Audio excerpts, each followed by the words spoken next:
देखो, हर गली मोहल्ले में एक मिठाई की दुकान तो होना बहुत ही ज़्यादा ज़रूरी होती है, पर अगर आपके मोहल्ले में है और आप स्टार्ट करना चाहते हो फिर भी, और अगर आपके मोहल्ले में या फिर आपके गली में, आपके एरिया में नहीं है फिर भी, ये वीडियो आपके लिए बहुत ही ज़्यादा ज़रूरी होने वाली है। क्योंकि आज की इस वीडियो में हम 5 ऐसे पॉइंट्स की बात करने वाले हैं जो एक मिठाई की दुकान को स्टार्ट करने के लिए, उसको चलाने के लिए बहुत ही ज़्यादा ज़रूरी हो जाता है। और अगर आप उन सभी पॉइंट्स को अच्छे से नहीं समझते हैं तो आपको आगे चलकर समस्या भी हो सकती है। तो वीडियो को लास्ट तक ज़रूर देखिएगा।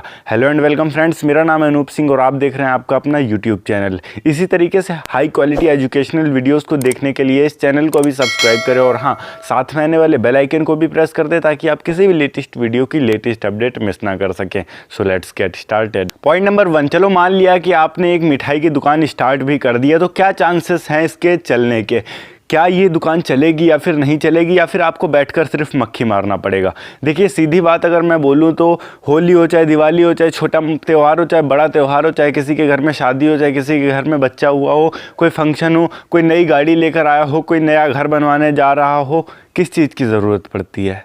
मिठाई की, स्वीट्स की। कोई कंपनी वाला मालिक है, वो अपने कंपनी के कर्मचारियों को अगर कुछ देगा, क्या देगा? मिठाई देगा, जाहिर सी बात है। तो इसकी सप्लाई की तो बिल्कुल भी कमी नहीं पड़ने वाली है, लगातार इसकी सप्लाई बनी रहती है, मतलब काम पूरे साल दबा कर चलने वाला है आपका। पॉइंट नंबर 2, अब आप चाहे जितना अच्छा हलवाई रख लें, या फिर खुद आप एक हलवाई हैं तो आप चाहे जितनी अच्छी मिठाई बना लें, आपके शॉप में चाहे जितना अच्छा प्रोडक्ट बनता हो, अगर आपकी दुकान सही जगह पर नहीं है तो वो फिर चल नहीं पाएगी। सबसे मेन चीज़ आता है कि एक ऐसा लोकेशन जहाँ से अधिकतर लोग आते जाते हो, या फिर मान लिया आप किसी शहर पे खोल रहे हो, कोई ऐसा शहर है, छोटा मोटा कस्बा है, तो उस कस्बे के मेन पॉइंट पर आपकी दुकान होनी चाहिए जहाँ से सब लोग आते जाते हों। बीच में या फिर कोने में कहीं अंदर गली में घुस के होगी, नहीं चल पाएगा। मेरी बात मानिए, वहाँ पर इतने ज़्यादा लोग पहुँच ही नहीं पाएंगे कि आपकी शॉप चले, आपका नुकसान होगा, इससे ज़्यादा कुछ नहीं। अगर आप चाहते हैं कि आपका शॉप अच्छे तरीके से चले तो या तो आप किसी शहर गली मोहल्ले के मेन पॉइंट पर जहाँ से निकलते आते जाते हैं वैसी जगह चुनिए, क्योंकि ये ऐसी शॉप है जो शहर में घुसने के मेन पॉइंट पर ज़्यादा चलती है। या फिर गाँव में या फिर किसी भी एरिया में है तो उस एरिया में घुसने के मेन पॉइंट पर ज़्यादा चलती है, क्योंकि कोई मेहमान आया, किसी के घर जा रहा है, अब उसको मिठाई लेकर जाना है तो वो क्या जानेगा कि किस गली में दुकान है, किस गली में नहीं। अगर मेन पॉइंट पर है तो वो उस शहर में या उस कस्बे में या उस गांव में घुसने से पहले ही देखेगा मिठाई की दुकान रहे, चलो मिठाई ले लेते हैं, भाई रिश्तेदार के घर लेकर जाना है। पॉइंट नंबर 3, अब यहाँ पर आपको 2 ऑप्शन मिलते हैं, या तो आप किसी फेमस स्वीट शॉप की फ्रेंचाइजी ले लें या फिर आप खुद की एक स्वीट शॉप स्टार्ट करें। मतलब अगर आप किसी की फ्रेंचाइजी लेते हैं, जैसे कि हरदयाल स्वीट्स हो गया, राजस्थानी स्वीट्स हो गया, या फिर हल्दीराम हो गया, अगर आप उनकी फ्रेंचाइजी लेते हैं तो यहाँ पर आपको ये प्रॉफिट मिलता है कि आपको उसका प्रचार करने की ज़्यादा ज़रूरत नहीं पड़ेगी, उसका एडवर्टाइजमेंट करने की ज़रूरत नहीं पड़ेगी, क्योंकि वो कंपनी पहले से बड़े स्तर पर एडवर्टाइजमेंट कर रही होती है। आपने सिर्फ शॉप स्टार्ट करना है, उसे गूगल मैप पर लिस्ट कर देना है, आपका काम खत्म। कस्टमर ऑटोमेटिक आपके शॉप पर आना शुरू होंगे, पर उससे आपकी अलग पहचान नहीं बन पाएगी, इतना होगा। और साथ ही में आपकी अर्निंग का जो कुछ परसेंट होगा वो आपको कुछ परसेंट उनको देना भी हुआ करेगा। पर अगर आप खुद की एक दुकान स्टार्ट करते हैं तो उससे आपकी खुद की एक पहचान बनेगी, आपके खुद की एक शॉप बनेगी, और हो सकता है भविष्य में आगे जाकर आप अपने दुकान की फ्रेंचाइजीज खुलवाएं आगे जाकर लोगों से, क्योंकि तब तक आप बहुत ज़्यादा फेमस हो चुके होंगे आने वाले समय में। पर उसके लिए मैटर ये करता है कि आप अपनी दुकान को किस तरीके से चला पा रहे हो, किस तरीके से मैनेज कर पा रहे हो, और क्या आपके दुकान की कोई ऐसी मिठाई है जो बहुत ही ज़्यादा फेमस है। इसके लिए आपको खुद से कोई मिठाई क्रिएट करने की ज़रूरत पड़ेगी जो कि आपके दुकान की पहचान बन सके। पॉइंट नंबर 4, अब अगर आप किसी हलवाई को अपने दुकान पर रखने जा रहे हैं तो ऐसा मत करिए कि उसको थोड़ा बहुत बनाना आता है, वो जी लो हमने रख लिया, नहीं बन पाएगा। फिर आपकी जो शॉप है वो शुरुआत में अगर बिगड़ गई तो आगे जाकर वो चल नहीं पाएगी।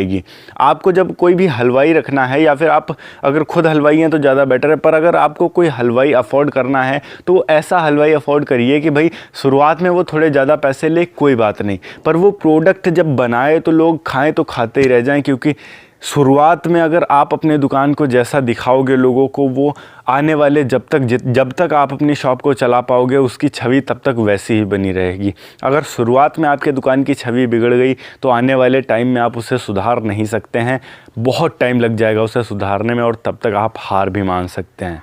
तो बहुत ही ज़्यादा ज़रूरी हो जाता है कि आप एक अच्छे हलवाई को अफोर्ड करें।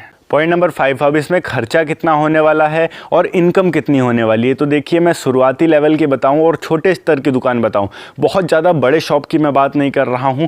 अगर आप अपने शहर में, कस्बे में, गांव में कहीं पर भी कोई किराए की दुकान लेते हैं तो उस दुकान का किराया हटाकर मैं बोलूं अगर, तो आपको इंटीरियर डिज़ाइनिंग लगाना पड़ेगा। आपका जो काउंटर होता है, जो कांच होता है जिसके अंदर मिठाई रहेंगे तो मक्खी नहीं लगेंगी, वो सारी चीज़ें। एक फ्रिज भी आपको लेने की ज़रूरत पड़ सकती है क्योंकि आप थोड़ा बहुत कोल्ड ड्रिंक वगैरह भी उसमें रख सकते हैं। ये सारी चीज़ें ले देकर अगर हम बात करें तो 50 से 60 हज़ार रुपये से आपकी जो एक शॉप है छोटे लेवल पर वो स्टार्ट हो सकती है। इसमें आपको हलवाई का खर्चा अलग से डालना होगा, वो जितना भी लेगा, 7 हज़ार, 8 हज़ार, 10 हज़ार जितना लेगा वो अलग से ऐड करना होगा।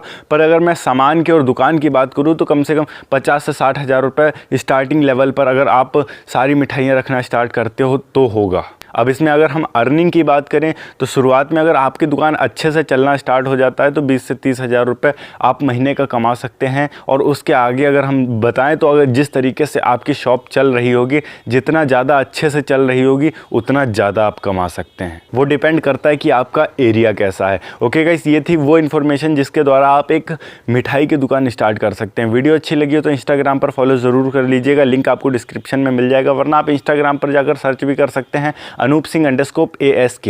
वीडियो अच्छी लगी हो तो वीडियो को लाइक करके चैनल को सब्सक्राइब जरूर कर दीजिएगा। मैं मिलता हूं आपको नेक्स्ट वीडियो में एक नए टॉपिक के साथ। तब तक के लिए जय हिंद, वंदे मातरम।